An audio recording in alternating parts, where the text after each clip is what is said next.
The successful restoration of the wild turkey to more than 7 million birds today is more than a result of the dedicated work of the state, federal, and provincial wildlife agencies, notably North America's wildlife law enforcement officers.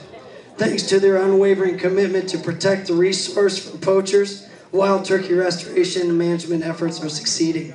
In addition, these professionals provide lots of support to the NWTF fundraising, conservation programs, and efforts to preserve our hunting heritage.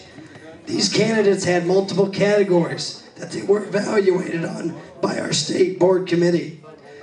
Number 1, full-time state employee. Number 2, their case involvement. 3, public relations. 4, their attitude. 5, enthusiasm.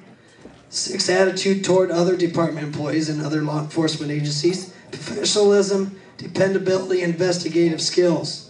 Indiana's candidates going to move on to the NWTF's 35th Annual National Convention and Sports Show held here in February 17th through the 20th at the Gaylord Opryland Resort and Convention Center in Nashville, Tennessee, where all state and professional winners will be recognized as a group, and then the national winner will be announced and receive an award on stage during the awards banquet. At this time, I would like to announce and congratulate Mr. Max Spainhour from Clarksville, Indiana, is being selected for the 2010 Indiana State Chapter's National Wild Turkey Federation Wildlife Law Enforcement Officer, the award winner. Mr. Spainhour, we thank you for your willingness to devote your time and energy to the conservation of the wild turkey and the preservation of our hunting tradition. At this time, I'd like to ask Mr. Spainhour to come up here and accept a plaque and the award for his.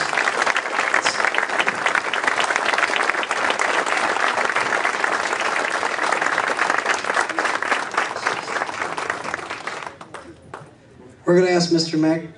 There you go. He's from your region anyways. You should start building relationships, for crying out loud. All right. Jeez. Tell him.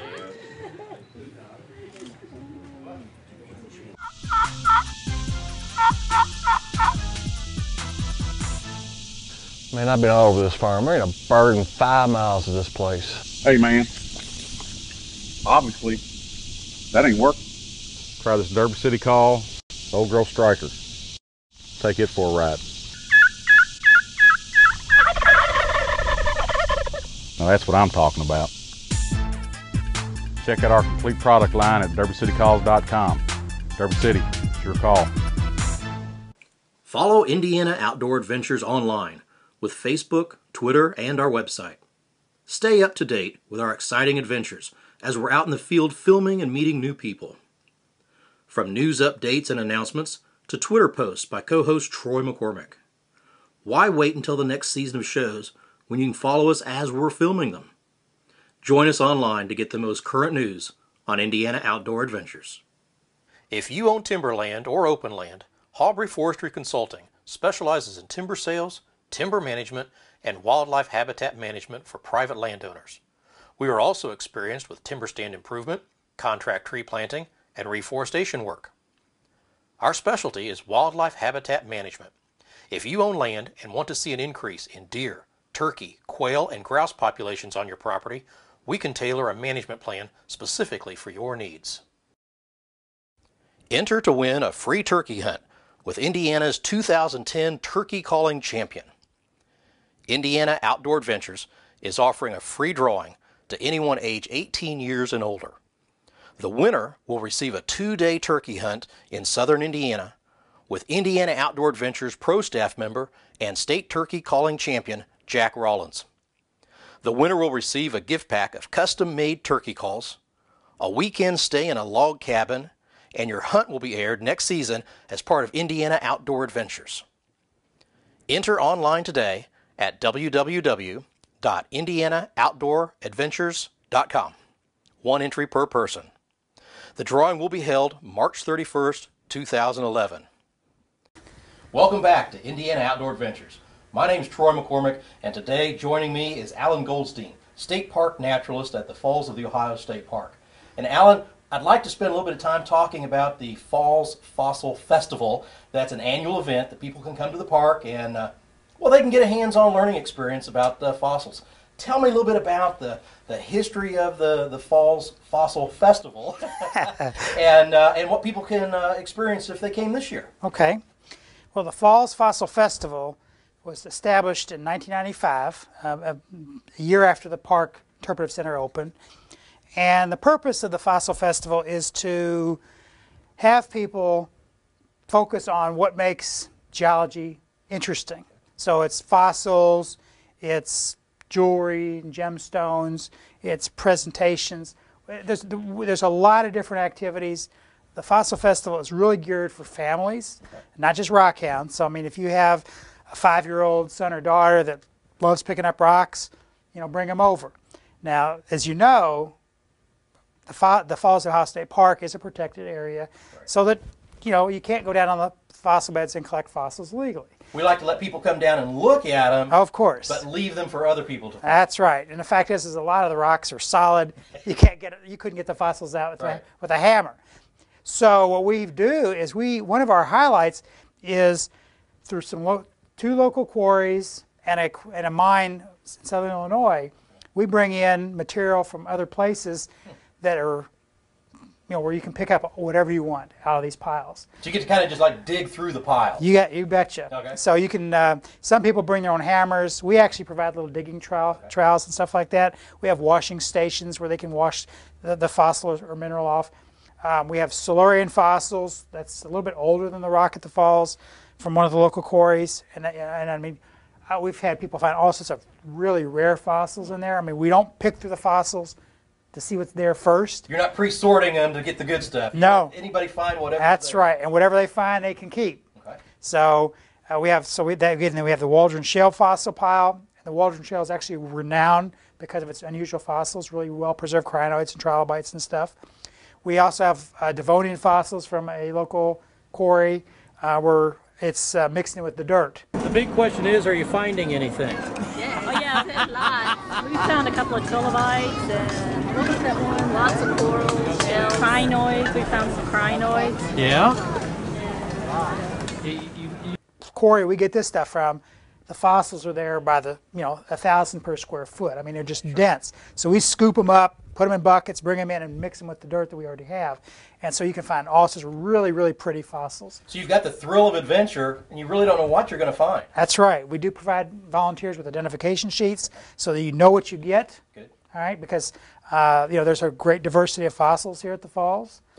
The mineral pile, which is very popular for people that like collecting crystals, comes from some friends of mine down in southern Illinois. There's 5 different types of minerals they can find. Probably the most popular is a mineral called fluorite.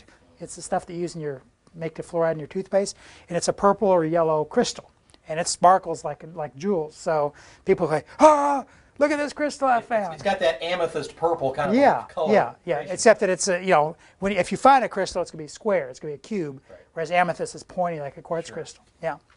So that's the fossil and mineral piles are probably the most popular place for people to go. And I've on a Saturday afternoon, it's so funny. You look over at the piles and you can't even see them. It's like people crawling all over them. It's like an anthill covered with ants. And everybody kind of like stakes out their little area and hovers over and they're chipping away. And then they're running back and forth. We have a washing station because, with everybody stepping on it, gets dirty, so they could wash it off and scrub with toothbrushes. The Falls of the Ohio truly is a place to explore and experience. Now, the state parks ask that you do not collect fossils from this site. You can find them and enjoy them and show them around and then put them back for other people to share. But the majority of the fossils are actually still embedded within the limestone matrix and haven't dissolved out yet. Now, this is September, and the water's at part of probably the lowest level it will be in September and October. So it really makes it nice for getting out and exploring the fossil beds that during the spring and early summer are still underwater back here behind me. This is the Falls Fossil Festival here in September, and we're going to go out and enjoy a little bit of the tours that are offered. There are rock piles and fossil piles where you can explore, dig through, and you get to keep the fossils and the minerals and the rocks that you find. Now, talking about working on your schedule for this year, when is this year's event?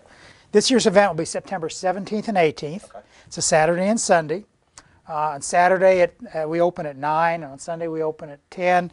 and we close at 6 on Saturday and close at 5 on Sunday.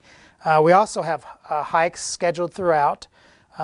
We have roving naturalists, volunteers that have been trained and understand the fossil beds, so that they can, you don't have to, we do have scheduled hikes, but anybody can just go down on the fossil beds and they'll find somebody with a bright red tag, name tag, or a vest with our logo on it, and they just, come up to them and say, tell me about blah, blah, blah, and they'll explain what they're seeing and so forth. Half the fun of the Falls of the Ohio is getting out on the fossil beds and exploring them. For those that don't know, tell me about how old the fossil beds, how big the area is, just kind of that general little encapsulated version of the falls. Okay. Well, the Falls of the Ohio is unique pretty much in the world. And what makes it unique is that when the river is really low, like it is usually in September, there's about 200 acres of fossil beds on both sides of the channel.